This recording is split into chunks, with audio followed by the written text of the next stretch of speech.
Hadirin sekalian yang kami hormati, tibalah saatnya kita masuk ke sesi yang ketiga. Sesi di mana kandidat saling bertanya, menjawab, dan menanggapi. Masih dalam debat pemilu kepala daerah dan wakil kepala daerah Kutai Barat 2015 dengan tema peningkatan pelayanan prima di bidang kesehatan, pendidikan dalam rangka meningkatkan kualitas lingkungan, pra dan pasca penambangan dan kelestarian hutan adat. Pada bagian ini kita akan memberikan kesempatan kepada seluruh calon wakil bupati untuk melakukan debat, di mana setiap calon akan memberikan pertanyaan, menjawab, menanggapi, dan kembali memberikan argumennya.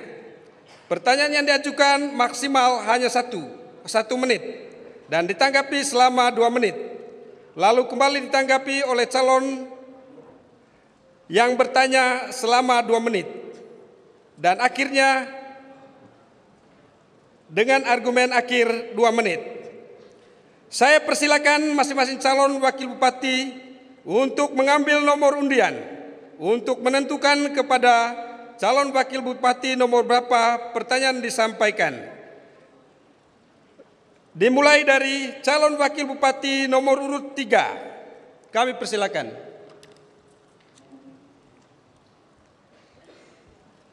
Ya.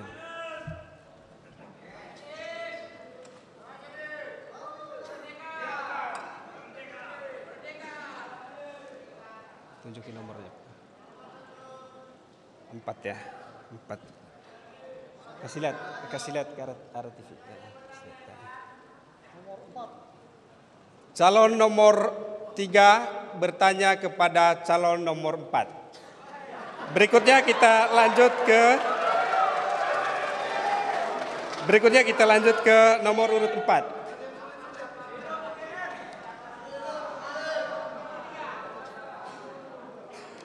Berapa itu? Berapa? Calon nomor urut 4 bertanya ke calon nomor urut 2. Berikutnya kita persilakan calon nomor urut 1.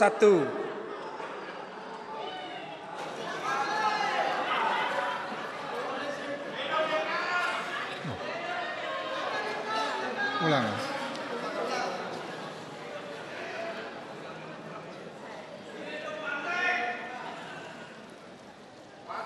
Calon nomor urut 1 bertanya ke calon nomor urut 3.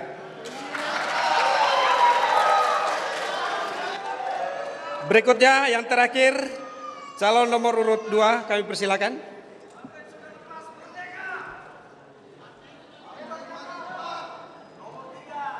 Ditunjukin, Pak. Calon nomor urut 2 bertanya kepada calon nomor urut 1.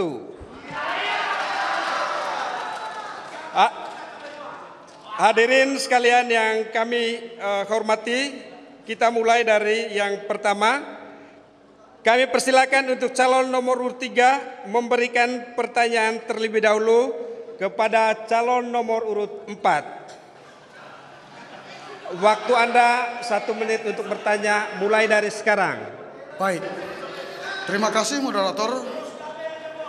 Sebagaimana kita ketahui bahwa dalam pengelolaan pertambangan regulasinya berada di level pemerintah provinsi dan pemerintah pusat. Saya ingin bertanya kepada Pak Muri bahwa jika di lahan hutan adat kita ditemukan di bawahnya ada deposit batu bara di hutan adat kita, kemudian pemerintah, apakah pemerintah pusat dengan PKP 2B atau pemerintah provinsi dengan IUP-nya, kemudian memberi izin eksploitasi terhadap lahan tambang di areal hutan adat. Seperti apa Bapak menyikapinya? Terima kasih. Oke, berikutnya kami persilakan calon nomor urut 4 untuk menjawab. Terima kasih. Waktu Anda 2 menit mulai dari sekarang. Terima kasih. Makanya hutan adat ini, yang dikatakan hutan adat adalah hutan yang sudah ada regulasinya. Jadi misalnya ada investor atau sawit atau tambang, mau minta ini tidak bisa dikasih karena sudah ada regulasinya. Sekian.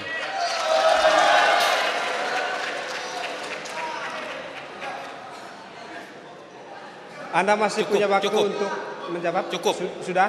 Kami memberikan kesempatan kepada calon nomor 3 untuk menanggapi. Waktu Anda 2 menit mulai dari sekarang. Ya, saya kira jawabannya itu sudah cukup bagus. Rujukan kita kaitannya dengan soal hutan adat pasti mengacu kepada putusan Mahkamah Konstitusi nomor 35 2012 tentang hutan adat yang tidak masuk dalam kategori hutan negara, di luar hutan negara. Oleh karenanya pastilah pemerintah daerah memberikan proteksi terhadap keberadaan hutan adat. Nah, oleh karenanya kita jika terpilih, Pak Muri, saya jika terpilih menjadi bupati, wakil bupati, pastilah akan mempertahankan keberadaan hutan adat karena kita memiliki rujukan regulasi yang jelas. Terima kasih, Pak. Terima kasih kepada calon nomor urut 3. Kami memberikan kesempatan kepada calon nomor 4 untuk menanggapi. Waktu Anda 2 menit. Mulai dari sekarang. Tidak ada tanggapan. Cukup. Oke, mari kita tepuk tangan untuk calon nomor urut 3 dan 4. Berikutnya kami persilakan untuk calon nomor urut 4 memberikan pertanyaan terlebih dahulu kepada calon nomor urut 2. Waktu dan kesempatan kami berikan mulai dari sekarang. 2 menit. Terima kasih. 1 menit. Kita kagum sama kabupaten tetangga Kutai Timur mempunyai hutan adat 325.842 hektar. Sedangkan kita Kutai Barat hanya 55 hektar. Itu Hema Beniung dan Hema Paso di Barongtongko. Yang menjadi pertanyaan, bagaimana Bapak bisa mengadakan hutan adat itu di Kubar? Maksudnya menambahnya lah. Nah, sementara kita dikepung oleh sawit. Nah, mengingat masyarakat Kutai Barat itu sangat besar ketergantungannya dengan hutan. Itu pertanyaan saya, Pak. Sudah? Kami memberikan kesempatan kepada calon nomor 2 untuk menjawab. Waktu Anda 2 menit mulai dari sekarang. Baik, terima kasih saudara saya pasangan nomor 4. Dalam kaitan ini memang kita mengakui hutan adat di Kutai Barat ini masih sangat minim. Padahal budaya kita untuk melestarikan hutan adat ini telah melalui proses yang panjang untuk dapat diakui. Namun kita yang belum melaksanakan ini secara baik. Karena sesuai dengan putusan MK tahun 2012. Yang dimaksud hutan adat itu adalah hutan yang berada di wilayah masyarakat hukum adat itu sendiri. Yang dimana hukum adat itu harus dipelihara dan harus dihormati serta dijaga. Sehingga kita dapat menciptakan hutan adat yang begitu luas. Sehingga dengan demikian kita memiliki hanya 55 hektar ini masih dapat kita tingkatkan, yaitu dengan melalui proses diantaranya pendaftaran dan harus diakui oleh pemerintah, di mana masyarakat hukum adat sendiri menjunjung tinggi nilai-nilai adat yang masih terjaga. Misalnya dalam hutan Hema Paso atau Hema Beniung, di mana masyarakat adat menyepakati bahwa hutan yang ada di sana tidak boleh dimanfaatkan secara personal, tapi hanya boleh dimanfaatkan secara komunal. Misalnya untuk kepentingan khusus, misalnya ada saudara kita yang meninggal, pohonnya bisa ditebang, tapi untuk membuat lungun, tapi tidak boleh dieksploitasi untuk kepentingan komersial. Jadi pada intinya saya mendukung kita akan menambahkan hutan adat ini dengan melalui proses yang benar, sebagaimana yang diatur oleh keputusan MK tahun 2012 dan peraturan Menteri Kehutanan tentang pengakuan hutan adat, sehingga kita tidak boleh bangga dengan hanya 55 hektar ini. Kita harus menjadi lebih besar dari Kutai Timur. Waktunya habis. Selanjutnya kami memberikan kesempatan kepada nomor urut 4 untuk menanggapi. Waktu Anda 2 menit mulai dari sekarang. Terima kasih Pak Edi. Pernyataan dan pendapat Bapak sangat baik. Kami terima. Cuma ada sedikit perlu kami tambahkan bahwa kita ini dikepung oleh sawit. Menurut kami itu mungkin sawit ini kita perlu revitalisasi. Karena Undang-Undang Kehutanan nomor kalau tidak salah pasal 88 bahwa ada 30% harus ditinggal dari sungai atau kawasan. Nah, sungai atau pulau gitu Pak ya. Ya, saya kira itu aja tanggapan kami, dapat diterima. Setuju Pak. Kami memberikan kesempatan kepada nomor urut 2 untuk menanggapi kembali apa yang disampaikan oleh nomor urut 4. Waktu kami persilakan, waktunya 2 menit mulai dari sekarang. Baik Bapak Hamori, saya mendukung sekali untuk menginklab hutan adat yang diakui oleh masyarakat, walaupun dia belum secara formal diakui oleh pemerintah dengan mengeluarkan SK kepala daerah. Untuk itu kita harus menegakkan ketentuan di bidang perkebunan. Hutan adat yang berada dalam suatu wilayah hukum adat itu harus diinklab, tidak boleh diberikan HGU. Dia harus dikeluarkan. Misalnya 100% dia harus dikeluarkan 30%. Karena disitulah kita harus mengayomi masyarakat adat kita untuk mengembangkan kehidupan sosial, kehidupan budayanya. Apabila hutan adat ini semua digarap untuk investor, kita tidak bisa membayangkan pohon-pohon yang dilindungi, pohon-pohon yang dikeramatkan, itu sudah tidak ada lagi, akan punah. Saya setuju sekali, kita akan melindungi. Perusahaannya sudah memiliki HGU, apabila di sana ada hutan adat, wajib dilakukan renegosiasi untuk mengeluarkan hutan adat itu sebagai hal yang aktual, tidak boleh dilanggar. Kita minta juga pengertian para investor, jangan melanggar hukum adat yang ada di tempat kita, tapi harus menghormati hukum adat yang diakui oleh masyarakat setempat. Dan inilah kewajiban pemerintah untuk mengawasi AMDAL, karena di dalam AMDAL tersebut diyakinkan oleh mereka, dalam komitmen mereka akan melindungi hal-hal yang merupakan kearifan lokal yang ada, dan termasuk hukum adat setempat. Apabila ini dilanggar, kita akan punah budaya-budaya kita, kemudian kayu-kayu kita yang langka seperti kayu yang untuk tumbuhnya atau hinggapnya madu itu sering terlanggar, sehingga ini perlu dilindungi dengan hukum adat yang kita banggakan di kota ini. Demikian Pak. Waktu habis. Terima kasih kepada pasangan nomor 4 dan 2. Selanjutnya kami meminta kepada hadirin untuk memberikan tepuk tangan terlebih dahulu kepada pasangan nomor 4 dan 2 yang sudah. Selanjutnya kami persilakan untuk calon nomor urut 1 memberikan pertanyaan terlebih dahulu ke nomor urut 3. Waktu Anda 2 menit, 1 menit dimulai dari sekarang. Terima kasih Saudara Moderator.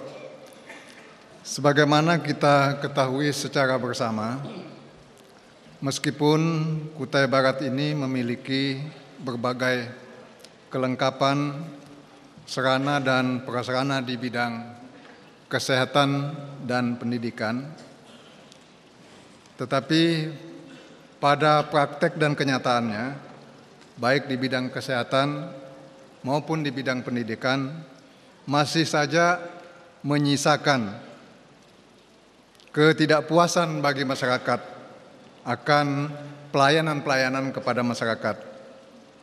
Nah, oleh sebab itu kami akan mempertanyakan kepada Saudara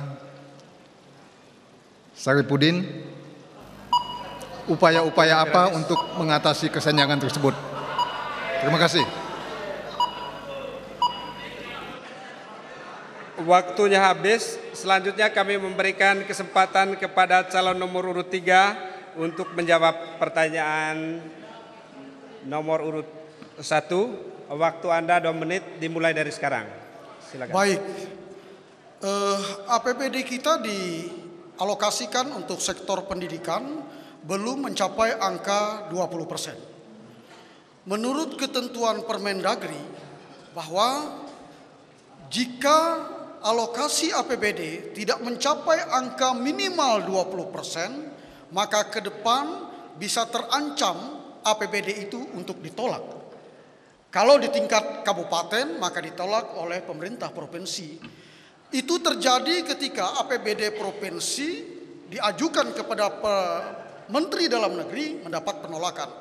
Saya ingin mengatakan bahwa jika ANS mendapat mandat politik dari rakyat, maka kami bekerja keras untuk mengalokasikan anggaran 20%. Saya ingin mengatakan dengan anggaran yang besar 20% itu, maka insya Allah kita akan bisa melengkapi kebutuhan-kebutuhan pendidikan, baik dalam konteks prasarana pendidikan, fasilitas pendidikannya, kemudian tenaga pengajarnya harus kita maksimalkan agar memiliki kualitas standar-standar sesuai dengan ketentuan yang berlaku di pendidikan.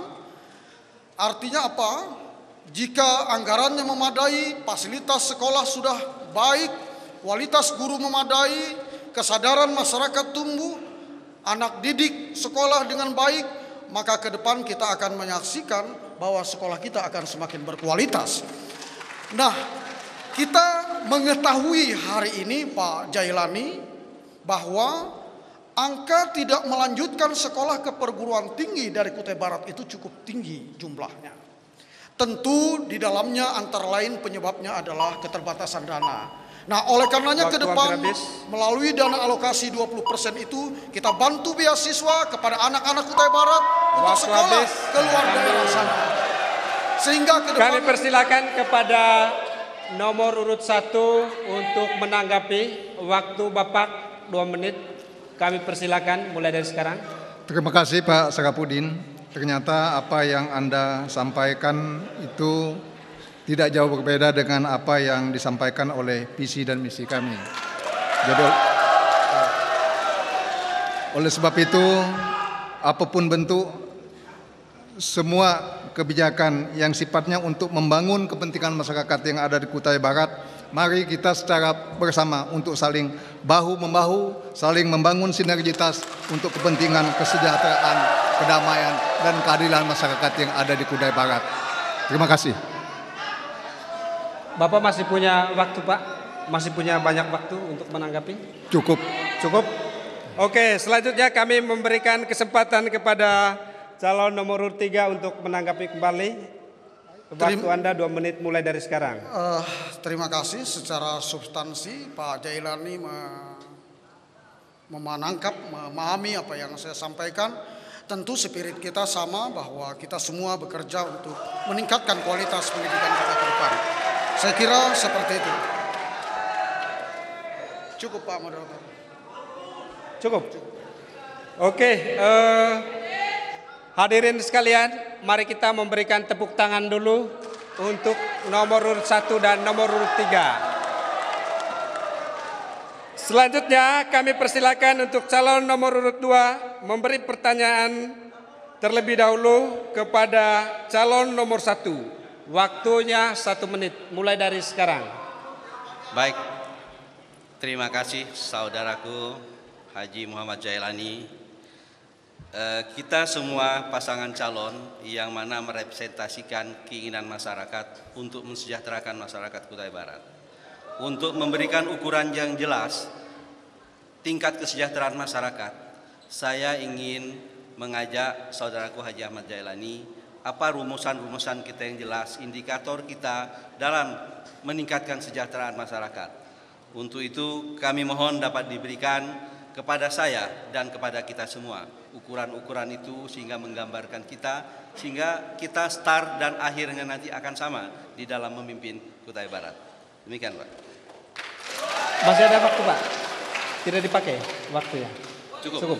Oke, selanjutnya kami memberikan kesempatan kepada calon nomor 1 untuk menjawab. Waktunya 2 menit mulai dari sekarang.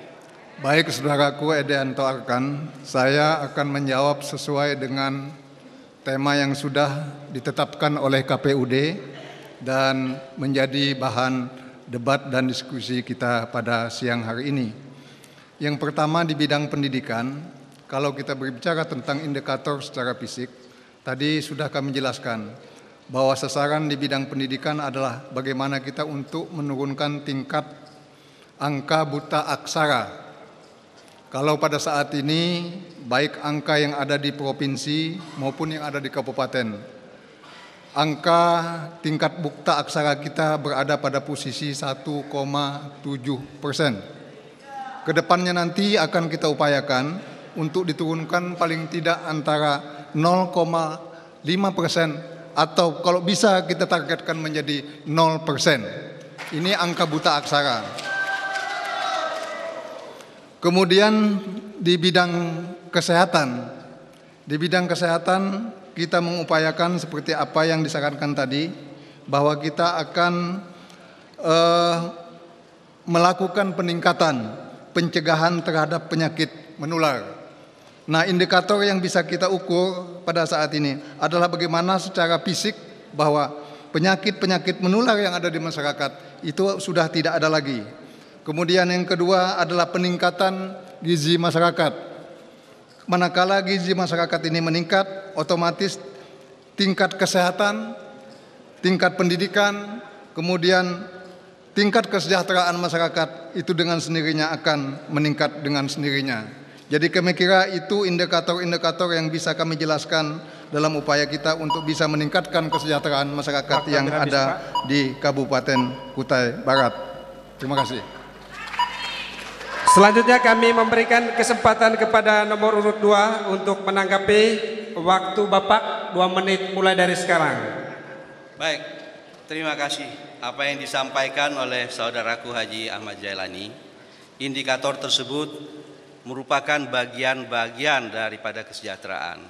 Namun ada indikator kunci yang perlu dijelaskan di situ, Pak, yaitu indikator tingkat kemiskinan. Bapak belum menjelaskan indikator tingkat kemiskinan karena kita nanti pada 5 tahun ke depan dalam RPJMD kita harus menurunkan tingkat kemiskinan. Karena itulah yang merepresentasikan kesejahteraan masyarakat yang sekarang masih berada pada 7%. Kita menginginkan pada 5 tahun ke depan kita memiliki target kurang dari 5% tingkat kemiskinan. Nah, untuk itu saya harapkan Pak Haji Ahmad Jailani dapat menyusun lebih rinci. Sebab indikator ini tertuang di dalam indeks pembangunan manusia yang mana menggambarkan kita pada indeks pembangunan manusia kita masih di bawah rata-rata. Nah, untuk inilah tugas kita mengejar ketertinggalan itu, Pak. Sehingga saya ingin Bapak dapat menjelaskan lagi lebih rinci dan lebih menyeluruh dalam rangka kita mensejahterakan masyarakat Kutai Barat secara adil. Karena kalau kita melihat kesejahteraan yang ada ini belum adil kepada seluruh masyarakat Kutai Barat, terutama kalau kita menghitung dengan Gini rasio. Gini rasio kita masih cukup besar di tingkat Kalimantan Timur. Demikian, Pak. Oke, terima kasih. Selanjutnya kami memberikan kesempatan kepada nomor urut 1 untuk menanggapi. Waktunya 2 menit mulai dari sekarang. Saya setuju saudaraku Edianto Arkan dengan apa yang dinyatakan Anda tadi. Tetapi saya inginkan jelas untuk kita semua pada siang pada hari ini, kita strict kepada tema yang sudah ditetapkan oleh panitia. Jadi bukan hanya soal kemiskinan, tapi juga adalah persoalan pendapatan, bisa saja untuk kita bahas. Saya kira mungkin itu yang bisa saya jelaskan supaya kita tetap pada koridor apa yang sudah menjadikan ketetapan dan kesepakatan pihak panitia. Terima kasih. Oke, terima kasih banyak kepada calon nomor 2 dan calon nomor 1. Kami meminta hadirin sekalian untuk memberikan tepuk tangan kepada calon nomor 2 dan calon nomor 1. Terima kasih. Hadirin sekalian, kita telah mendengarkan jawaban dari semua kandidat terkait peningkatan pelayanan prima di bidang kesehatan, pendidikan dalam rangka meningkatkan kualitas lingkungan pra dan pasca penambangan dan kelestarian hutan adat. Debat calon wakil bupati Kutai Barat masih berlanjut lagi. Tetap saksikan debat calon wakil bupati Kutai Barat 2015 setelah yang satu ini.